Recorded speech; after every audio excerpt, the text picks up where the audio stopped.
Ya, estamos con Sebastián Muñoz de la película El Príncipe, que hace unos días nada más ganó en el Festival de Venecia. Muchas gracias por recibirnos. Gracias a ti.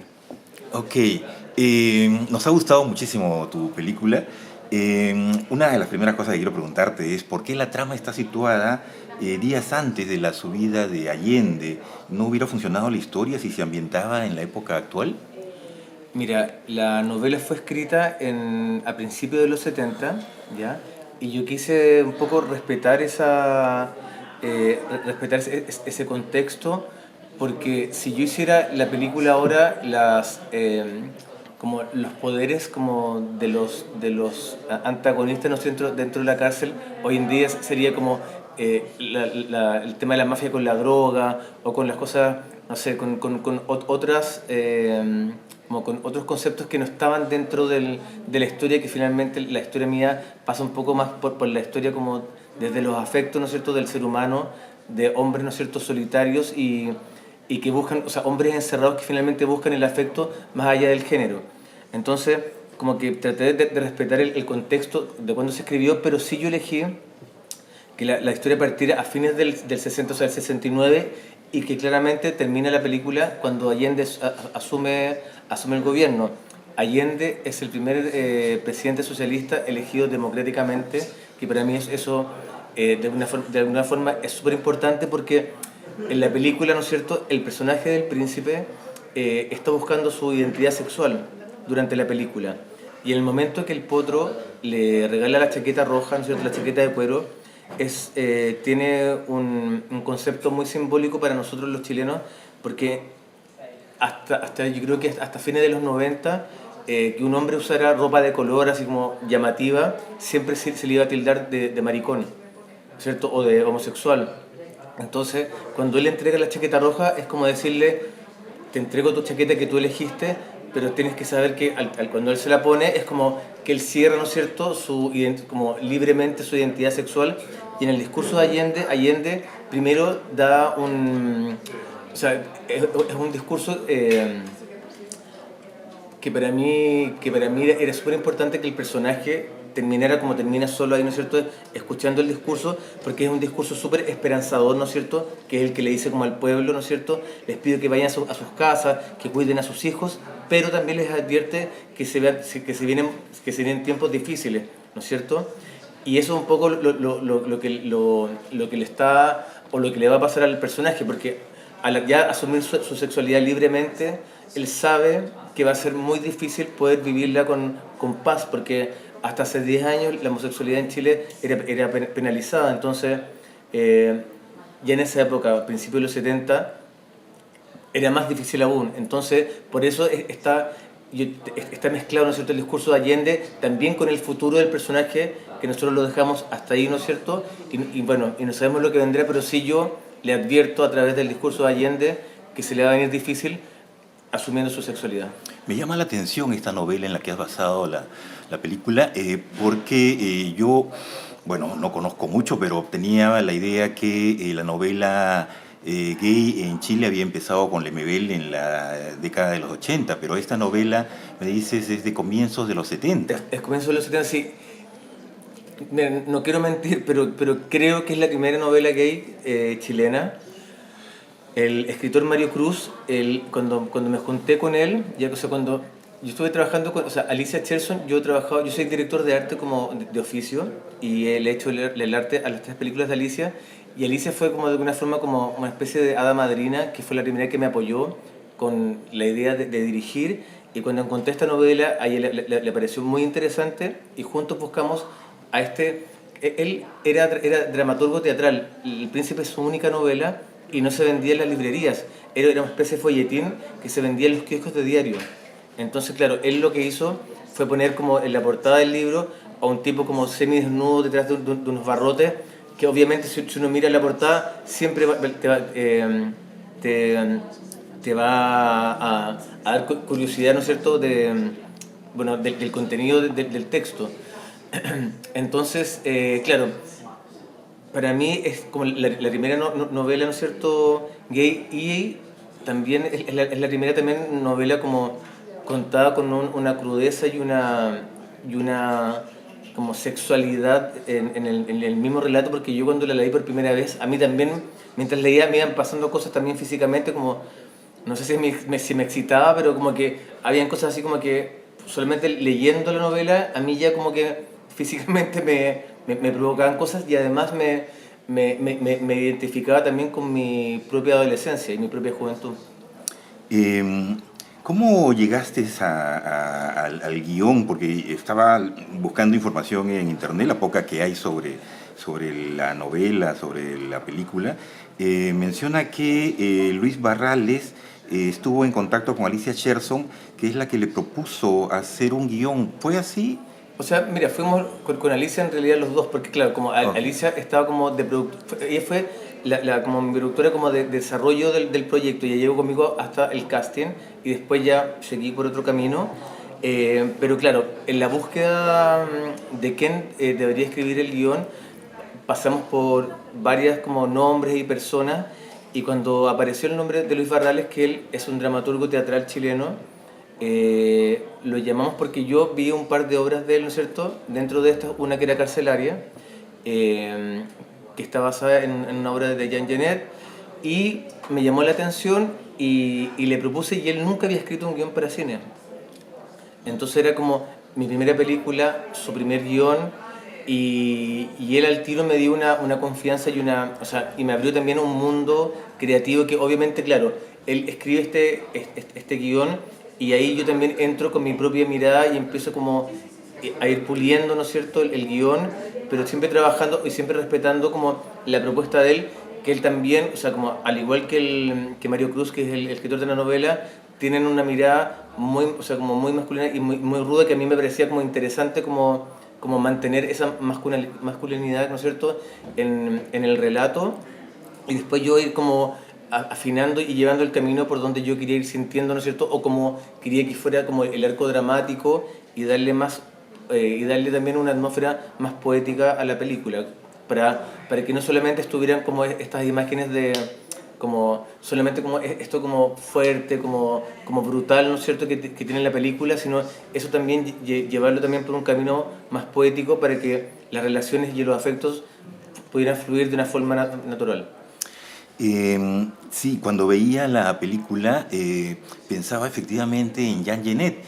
Tú sabes que en el Perú la novela más antigua, digamos en la época moderna, que trata el tema gay del año 61, tiene un epígrafe de Jean Genet.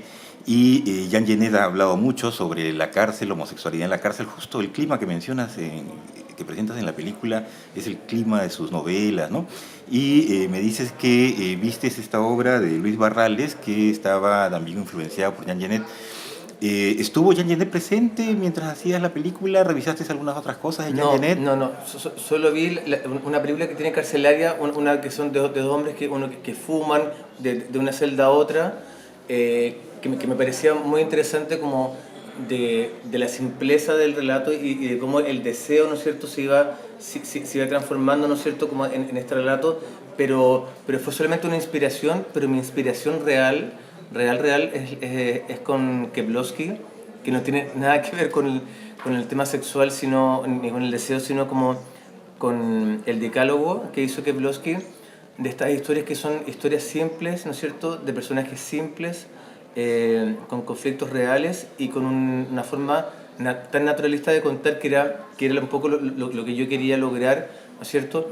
Porque lo del tema como sexual en Chile, claro, se llama el amor negro, así le llaman carcelariamente, porque cuando cae la noche, ¿no es cierto?, y nadie los ve, los hombres se pueden amar o se pueden tocar, ¿no es cierto?, libremente.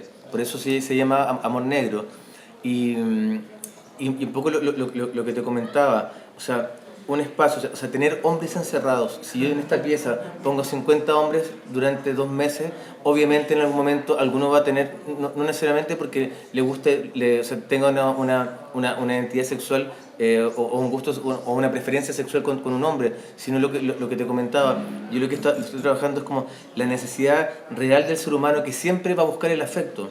Eso es como el principio un poco de la película, que siempre el ser humano va a buscar el afecto más allá del género. O sea, estoy solo, necesito algo, necesito compañía, necesito que alguien me abrace, necesito cariño, y ya después se te olvida si es un hombre o una mujer, sino solamente uno necesita esa cosa como frágil que alguien te pueda cuidar y en este caso, por eso el personaje de Alfredo tiene una mujer afuera como... O sea, es como un poco lo que tienen ahí, que no tienen nada más. Por eso un poco yo construyo estas relaciones entre hombres o esta sexualidad o este deseo dentro de la cárcel, pero básicamente por la necesidad del ser humano que es amar y ser amado. ¿Puedes contarnos dónde se filmó la película? ¿Fue una cárcel real? Sí, se filmó en la novela se cuenta que el personaje vive en San Bernardo, que en los 70 era un pueblo rural que estaba como a una hora de Santiago, que es la capital de Chile. Entonces yo estaba buscando también una cárcel que no fuera una cárcel de la capital, sino que fuera una cárcel más de campo. Y llegamos a una cárcel que está en Buin, que es un pueblo que está cerca de Santiago, que también es más de campo, y estaba abandonada porque el 2010 hubo un terremoto en Chile y esta cárcel, que es de 1900, se cayó parte de la cárcel. Entonces sacaron a todos los internos y esto quedó vacío. Entonces yo estuve como 3 años tratando o sea, de que me prestaran la cárcel porque Gendarmería en Chile, por el relato de la historia, no quería pasarme la cárcel, pero el edificio no pertenecía a Gendarmería, sino pertenecía a Bienes Nacionales. Entonces, a través de Bienes Nacionales, ellos vieron un proyecto que, más allá de la sexualidad entre hombres, vio un proyecto creativo, cultural, y a través de ellos logré entrar a esta cárcel real, y para nosotros fue el escenario más increíble porque ya estando dentro de una cárcel de verdad, ya la atmósfera, ya la energía que te plantea, te hace el tiro, o sea, como trabajar una puesta en escena naturalista y realista, que era lo que yo quería. Eso combinado, ¿no es cierto?, con esta cinematografía más estética. ¿No tuviste problemas cuando estabas tramitando las locaciones o alguna otra cosa más de la película? Cuando planteabas el tema de la película y decías que iba a tratar el tema de la homosexualidad.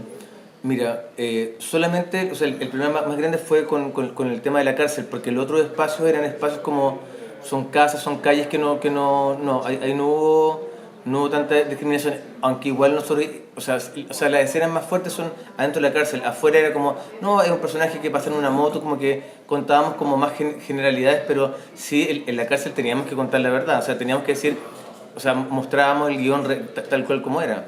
Pero solamente tuvimos, o sea, más que problemas, era como, o sea, Gendarmería no quería que se mostrara ese tipo de historias dentro de la cárcel. Esta es tu primera película, aunque tienes una extensa carrera como director de arte, has trabajado con Pablo Larraín, con Alicia Cherson. ¿Por qué escoger este tema para tu primera película? Mira, yo estaba buscando, bueno, yo soy homosexual y estaba buscando una historia de amor entre dos hombres. Y estaba, no sé, llevaba como 2 años buscando, sí sabía que yo quería contar algo o sea, que me tocara personalmente mi fibra, ¿no es cierto?, que algo que corriera por mis venas. Y un amigo encontró esta novela en una feria, ¿no es cierto?, así por 500 pesos, muy barato, y un día la lleva a una comida. Bueno, yo veo la portada y ya la portada me atrae porque yo también me hice esa pregunta, porque yo como director de arte podría haber elegido quizás como un lugar donde yo pudiera quizás lucirme más como estéticamente o arquitectónicamente, ¿no es cierto?, como, pero ocurrió que era como, wow, o sea, leí la historia y me apasionó demasiado como poder como presentar de una manera, o sea, a través de un discurso político, ¿no es cierto?, como la libertad que tiene que tener el ser humano para elegir a quién quiere amar. Y claro, yo decía, claro, en la cárcel yo no puedo armar como estéticamente, pero después dándole vuelta y trabajando con mi referente como visual pictórico, que era Caravaggio, ¿no es cierto?, por el tema como de la luz y la piel. Empecé a trabajar desde ahí y empecé a trabajar como un poco más desde la atmósfera de la luz, ¿no es cierto?, y de la paleta de color que está súper marcada en la película. O sea, la celda del potro, ¿no es cierto?, el príncipe siempre está vestido de azul y todo el resto de café. Entonces empecé a trabajar como mi mirada como director de arte, se la fui poniendo al color de la película más que a los elementos de la película.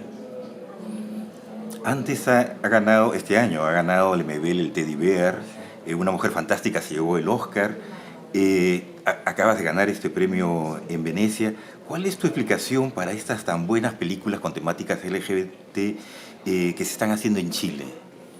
Tantas y tan buenas. Mira, yo creo que es el destino, no sé. Yo creo que pasa por el universo que se conjuga, porque si uno piensa hoy en día en el mundo en general, se están eligiendo a presidentes, ¿no es cierto?, como de ultraderecha en todo el mundo. Y es como, para mi gusto, es como un retroceso. Entonces, que eso esté ocurriendo, ¿no es cierto?, en el mundo real, ¿no es cierto? Imagínate Bolsonaro en Brasil, donde Brasil, o sea, la comunidad LGTB es gigante y tiene un presidente que odia a los homosexuales. Entonces, yo creo que estas películas vienen un poco como desde el universo para poder como regalarnos a nosotros o protegernos a nosotros a través del cine, ¿no es cierto? Y poner en el tapete para que las personas, el mundo entero, sepa, ¿no es cierto?, que el amor y la elección sexual no tiene que ver, o sea, no tiene que ver con nada malo, sino que, o sea, es como, yo siento que solamente son esas buenas coincidencias que tienen a veces, ¿no es cierto?, los países, y justo sin ponernos de acuerdo. Yo conozco a Sebastián desde que entró a la universidad. Son cosas como que yo creo que el universo nos pone acá en la mente, y llegan justo, ¿no es cierto?, en el minuto donde el mundo, ¿no es cierto?, se está llenando de ultraderechistas, y la gente está optando por ellos. Entonces, como para nosotros, ¿no es cierto?, puede ser mucho más difícil, o sea, como volver atrás, y mucho más peligroso. Entonces siento que la película crece, y las películas chilenas que tú me comentaste un poco vienen desde el universo que se une para que podamos como un poco defendernos, ¿cierto?, y cuidarnos como ser humanos. Es verdad, Chile nos está regalando muy buenas películas que ayudan a luchar por la causa LGBT. Joana Reposi nos decía cuando la entrevistamos, cuando fue a Lima, que había decidido estrenar Lemebel en Berlín porque pensaba que era la ciudad adecuada para esa película. ¿Dónde se estrenó tu película? ¿Tuviste la oportunidad de elegir el lugar de estreno? Sí, que fue en Venecia. En Venecia se estrenó, recién entonces ha empezado su recorrido por festivales. Sí, partimos en Venecia, luego vinimos a Casa Sebastián, que ya el año pasado habíamos estado en Cine en Construcción, y de alguna manera es como nuestra casa, porque nos dieron la oportunidad, ¿no es cierto?, que la película, cuando es como un bebé que empieza recién a dar sus primeros pasos, y aquí ya nos invitan cuando ya el niño, o sea, como la historia ya camina por sí sola. Y nos invitaron a Busan, a Corea, que ahí me parece súper interesante ver qué va a pasar en Corea con la película. Y tenemos invitaciones, o sea, yo voy ahora a Bordeaux, vamos a La Habana, a Bélgica, o sea, viene un recorrido súper importante con la película, el Festival de Valdivia en Chile, y se estrena en Chile el próximo año en abril. ¿No llegaste a Berlín o decidiste estrenar en Venecia en lugar que en Berlín? No alcanzamos, terminamos nosotros la película el 2 de febrero y ya estaba cerrado, pero nosotros en Berlín hicimos igual, nos tiramos a la piscina y pagamos un screening para distribuidores y agentes de ventas en Berlín, en el festival de ahora, y la mostramos en Berlín, pero desde nuestra propia, como estrategia un poco para que pudieran verla, y ahí estuvimos viendo porque estuvo como Toronto, Cannes y Venecia estaban ahí como, porque siempre hay que elegir como el que elige como el dónde quiere estrenar, los otros ya empiezan como ya, o sea, hay que elegir como un solo lugar. Y me parecía a mí Venecia, o sea, la importancia lo importante que me gustó de haber tomado Venecia es que Venecia nos invitó a la Semana de la Crítica y éramos 6 películas, entonces era como yo sabía que el mundo iba a estar como mirando solamente estas 6 películas y no en otro festival que podríamos haber sido dentro de 300 películas, una más. Entonces me parecía interesante, y me parecía interesante también como esta Venecia que a mí por lo menos adoro y amo desde hace mucho tiempo. Me parecía interesante y la forma también como ellos nos recibieron y nos apoyaron mucho durante todo el proceso para poder hacer este estreno. ¿El año pasado se presentó aquí en Cine en Construcción? Sí. ¿Una versión distinta? Muy distinta, o sea, duraba casi 2 horas. Claro, y aquí obviamente claro, se mostró sin corrección de color, sin música, solamente con el sonido directo, y un montaje que cambió, porque finalmente lo importante de estas secciones como el Cine en Construcción es que después de uno mostrar la película uno recibe un feedback.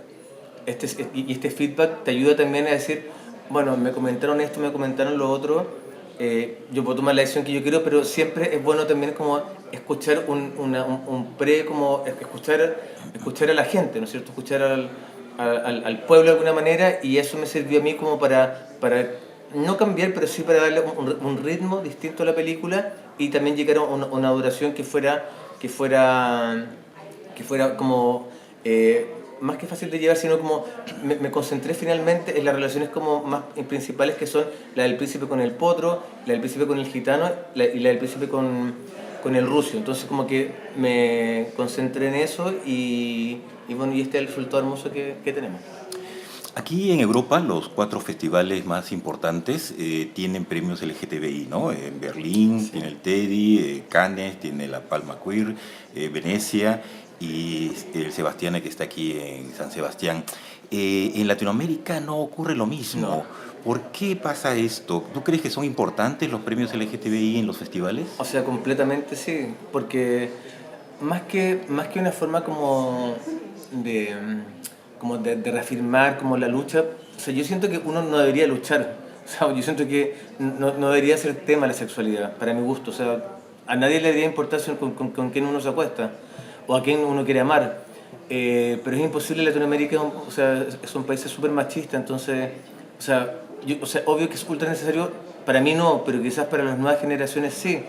¿Me entiendes? Como, o sea, que haya apertura de todo. Aunque en Chile hay un festival que se llama Amor, que es un festival LGTB, específicamente. Pero o sea, claramente yo siento que el premio LGTB finalmente es un premio político, es un premio como, lo que te decía, un premio como de lucha, de decir, o sea, aquí estamos y no vamos a parar hasta que nos respeten y nos dejen de matar. ¿Cómo contribuye, crees, el arte en general en la lucha por los derechos LGTBIQ? O sea, ¿Crees que el arte se puede complementar bien con el activismo? ¿Crees que los o sea, activistas reconocen también o el sea, arte como una herramienta? es que el arte es lo que nos conecta con lo más, con lo más humano que tenemos nosotros, que es con el corazón. Entonces, imagínate que el arte nos transporta, nos lleva la cabeza a otros mundos, nos lleva a soñar, nos lleva a descubrir nuevas cosas, ¿no es cierto?, a impresionarnos. Entonces, el arte siempre ha sido importante en la historia de la humanidad. Entonces, yo siento que el arte es la mejor herramienta para poder conectarnos y para poder unirnos como seres humanos, ¿no es cierto?, y como humanidad. Excelente. ¿Cuál es tu próximo proyecto? ¿Tienes ya pensado algo todavía? Sí, estoy trabajando en un proyecto que se llama Los Pájaros, que es una película sobre mujeres que no pueden tener hijos, mujeres que roban hijos, mujeres que pierden hijos y mujeres que entregan hijos. Esa es un poco lo que estoy trabajando, una película como actual, o sea, si la filmo el próximo año, ocurre el 2020, historia de 3 días y historia de puras mujeres, con respecto a la maternidad y a la apropiación de hijos ilegales. Ok, Sebastián, muchas gracias por esta entrevista. Gracias a ti.